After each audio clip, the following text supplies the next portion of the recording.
So here in Krita, we're going to have a look at how we can put an image inside a shape. It's a couple of quick steps to go through here. So we have our image on its own layer across on the right here. And the first thing we're going to do is create a vector layer. So we're going to click on the background. We want it to be, the new vector layer to be below our image. So we'll come to our add layer button. We're going to add a vector layer. And then in this, we can draw our shape. So we will come to our circle. So we can use any one of these shapes up here or the free draw options. We'll choose a circle just because it's nice and neat. And then we want to check in our tool options that you'll see across on the right. We want to use the fill as foreground color.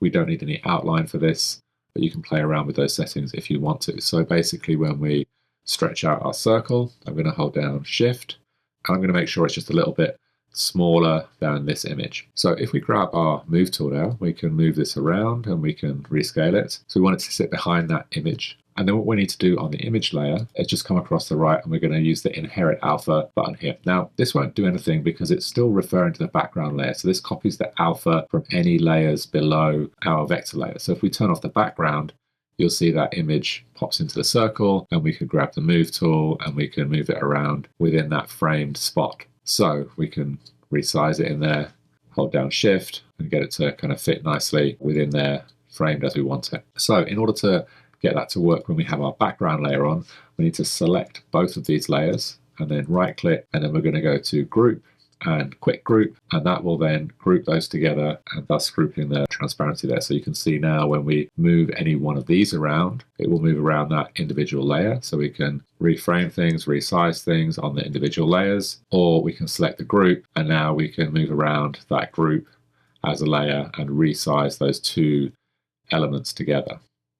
So that's how to put an image in a shape. Obviously we can use any of the shapes that we have up here. So if we add a new vector layer, then we've got other shapes here where we can do things like free draw shapes. We can also use the arrows to move around and modify our shapes as well. If I delete this layer, when we do make those new vector layers, we'll obviously want to make sure they're outside of our existing group so we don't kind of affect that group. We can close this down and then come and make our new vector layer.